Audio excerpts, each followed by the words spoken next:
Hey, I'm Bacon, and I've noticed recently there's been a lot of advice going out on YouTube regarding how to expedite your combat or your turn taking, and I find the vast majority of that advice is going to miss the mark. Um, and the reason is because they're not actually telling you what it is you need to do to speed things along. This advice, and I don't typically give advice. I don't like exploring advice. This isn't the sort of thing that I typically do. I think this is like the second time I've had a video where I've given advice, and it's not something that's going to become a mainstay of the channel. I'm seeing a lot of this, and it's kind of grating. So I want to address it.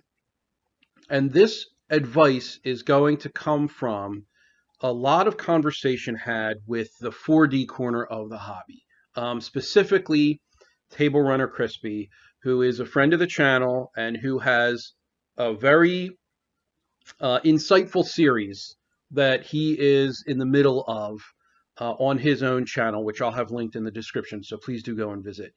And these steps are very simple, maybe not difficult, or maybe they're difficult, but they're going to be focused on those who want to reduce the amount of time it takes for their turns so that you have more opportunity for game, more opportunity for role playing.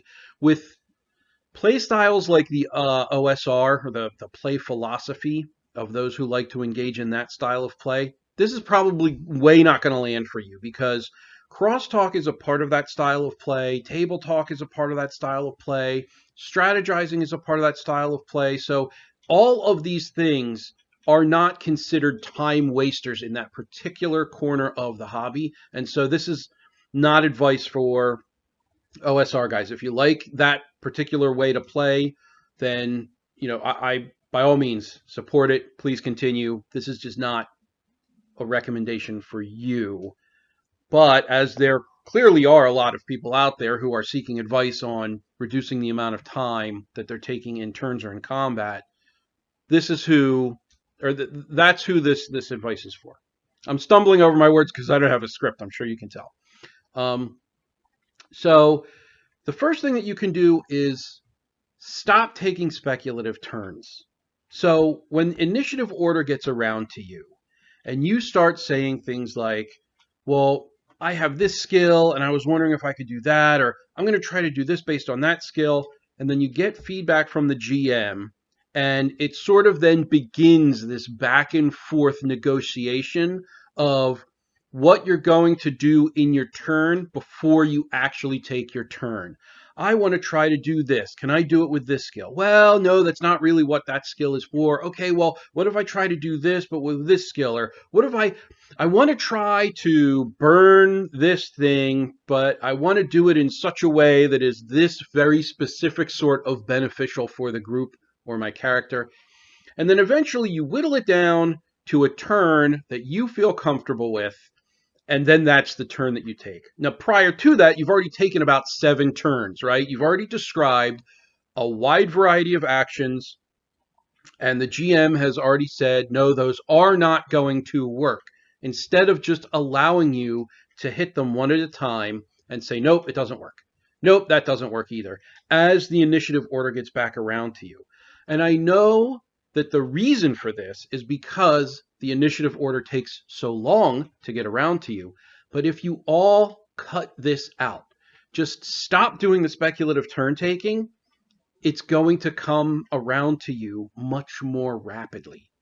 Another very specific piece of advice that I can give regarding speculative turn taking is you have to stop optimizing or attempting to optimize your turn. It's not about what the best move is. And you're going to talk, oh, well, the bard over here can give me bardic inspiration, and then the barbarian can do this, and then I can do that, and it's going to be the best turn that we've ever stop that. Stop trying to optimize. It's wasting time. If you are committed to not taking speculative turns, and if you are committed to not optimizing, you'll see that the initiative order gets back around to you much more quickly. And when it comes around you much more quickly, doing things that fail aren't such a huge consequence anymore. It doesn't feel so bad anymore because you know you're just going to get to try the next thing in a minute or two. Another thing that you probably should do is pay attention to what's happening when other players are taking their turns, which means you have to kind of try to reduce table talk and crosstalk to a minimum. That's not a piece of advice that's going to be for every table, and I get that. That's a very, very 4D piece of advice, but it will help you reduce time you take in combat or doing whatever you're doing at the table, with regard to the game, of course.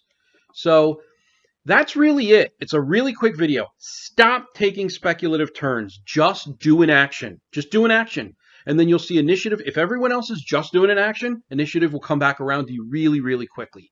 Stop optimizing your turns or attempting to optimize your turns. It is a very specific type of speculative turn taking that is then also taking additional time away from the group. That's it. It's that simple. You don't have to have your hexes represent a specific area of space. You don't have to, as a GM, ask specific questions of your players. All you have to do is stop taking speculative turns and stop trying to optimize your turns. Just do the thing. If you get one action, do an action. Maybe it'll fail. Maybe it succeeds. Awesome. If it fails, no big deal. It's going to come back around to you in less than a minute. And that's it. It's a really, really short one this week, but I was inspired to do this because I've been talking about it in Discord with the 4D guys, especially Table Runner, Crispy, who's been doing this series and has really sort of inspired me to take better notice of what advice is going on out there. And so, again, if you're an OSR person, this is likely going to just completely whiff for you. There are, I'm sure, other pieces of advice for that particular style of play. I'm not the one to be giving it. But if you do genuinely want to reduce the amount of time your players are taking, or you want to make sure that combat isn't lasting 4 whole damn hours during the session, these are the things to do. Thank you so much. I hope you would like and subscribe, and I will see you all in the next one. The next one's going to be an interview with Black Lodge Games about their Bloodmore Kickstarter that is beginning in June. I'm going to get the waiting room up for that very shortly, so please do join us. I'm excited to have them on again. Take care, everyone. Have a good night.